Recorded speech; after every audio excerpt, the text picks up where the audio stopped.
I'm going to go through this. This is the kind of writing when I read, I feel I don't know how to speak or how language works, because I'm just awed by how much he's able to do with words.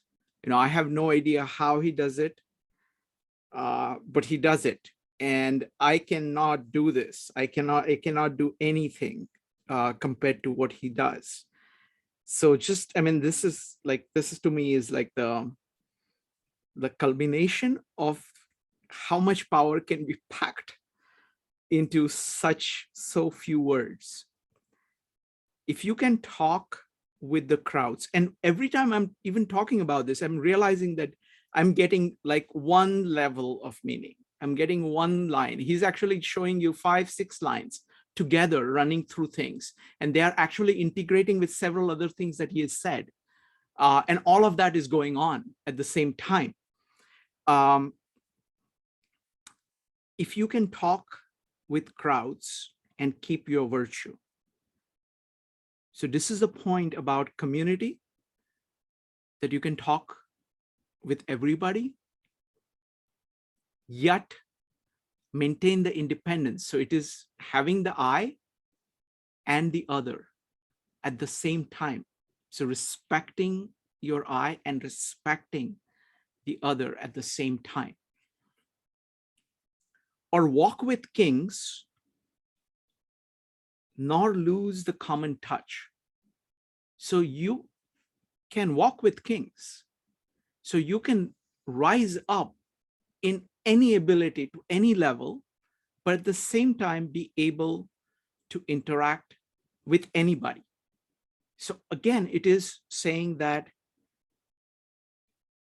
rise high, at the same time be able to go broad at all times. And again, just the words that he's using, walk with kings, the concretized way, or lose common touch. Okay, touch. It's just so much built in here. If neither foes nor loving friends can hurt you. Now look at how much, like, foes nor loving friends. Now, usually it is thought of as two completely different, completely opposite things. And he's saying, if neither foes nor loving friends can hurt you, so there is a core of you. It is the same point about interacting with people, at the same time maintaining your core. It is the same point as triumph and disaster. It's distinguishing between the external and internal. So if you can maintain the internal, regardless of triumph and disaster, regardless of foes or loving friends, because loving friends, they will have their own nature, and it's very easy to kind of go in a direction different from your core. With friends, sometimes even more easily than foes. So he's trying to capture all of that by simply saying, if neither foes nor loving friends can hurt you. Okay, this is so much. If all men count with you, but none too much. Again, what does this mean? So all men count with you. So this is the point about respecting the core, this soul in every person, but none too much. What does that mean? That no matter how much you admire a particular person, it should not lead to disdain for others. I'm not capturing it well. The none too much has two parts. One, it is in relationship to other people, like this person that you like compared to other people, but more importantly, it is relationship with yourself.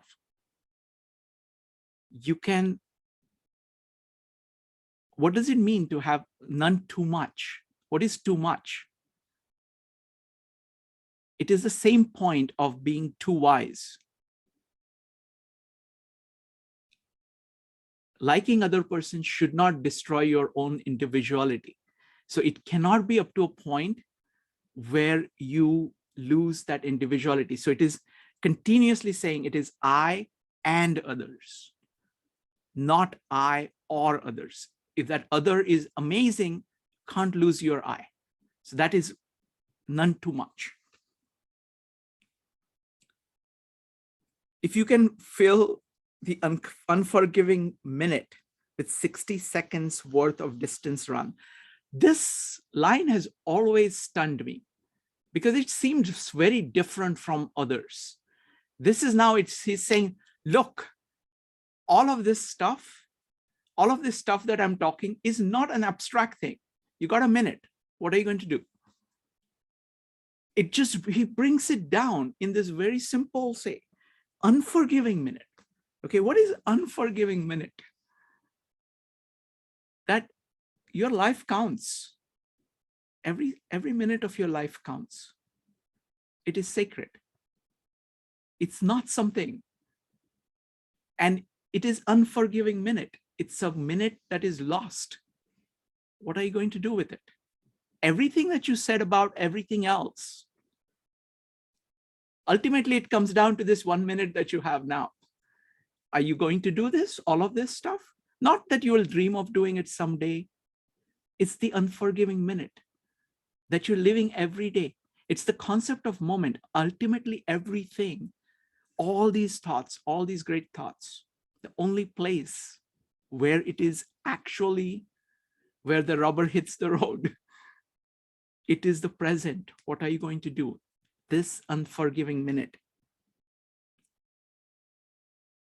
With 60 seconds worth of distance. Again, look at how he does it. 60 seconds worth, okay? Look at how beautiful it has 60 seconds. Otherwise you think, oh, it's just a minute. No. It has 60 seconds. You can count them and you have to make them count. That's what he's saying, okay? Yours is the earth and everything that's in it. So far, he's been saying, look, be prepared to lose everything. And now suddenly he's saying, yours is the earth and everything in it. What is that? He keeps on telling you throughout this poem that really you can't count on anything. And now he's saying, it's all yours. What is that? And then he's saying, and which is more, you'll be a man, my son. Both those are intimately connected. He's actually, this is one way to describe it would be in terms of Tao Te Ching. That's the best formulation that we have talked about of this principle.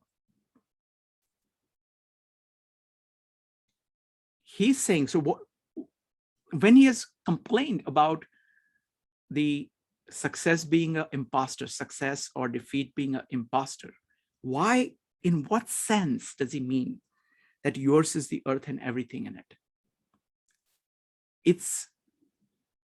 I think it is the same idea as Lao Tzu, as Tao Te Ching. Nature is what it is.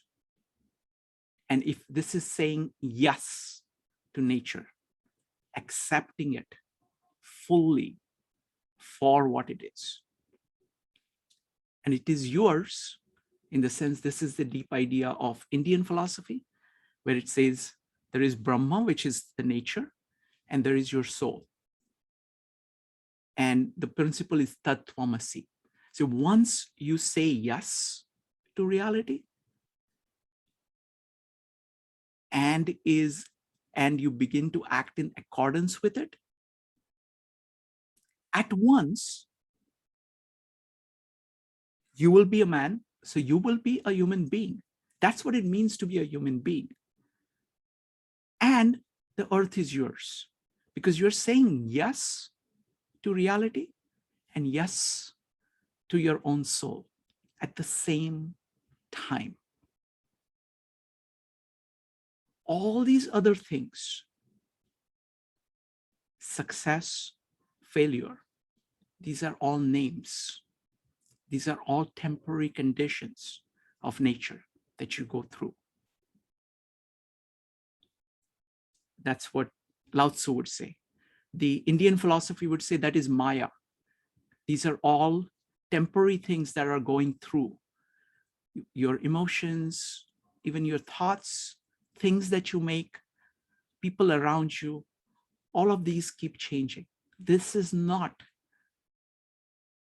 anything that can be named, is not the eternal Tao. That's not nature. You get nature and the I at the same time when you operate at this metaphysical level. I think that's what he's trying to say. And I mean, I'm just so ashamed. I mean, he says all of this in such simple ways. If you can talk with crowds and keep your virtue, or walk with kings, nor lose the common touch.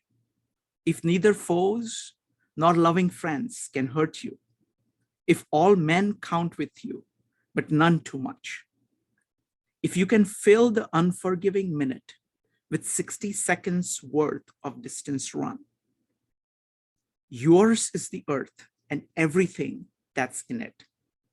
And which is more, you'll be a man, my son.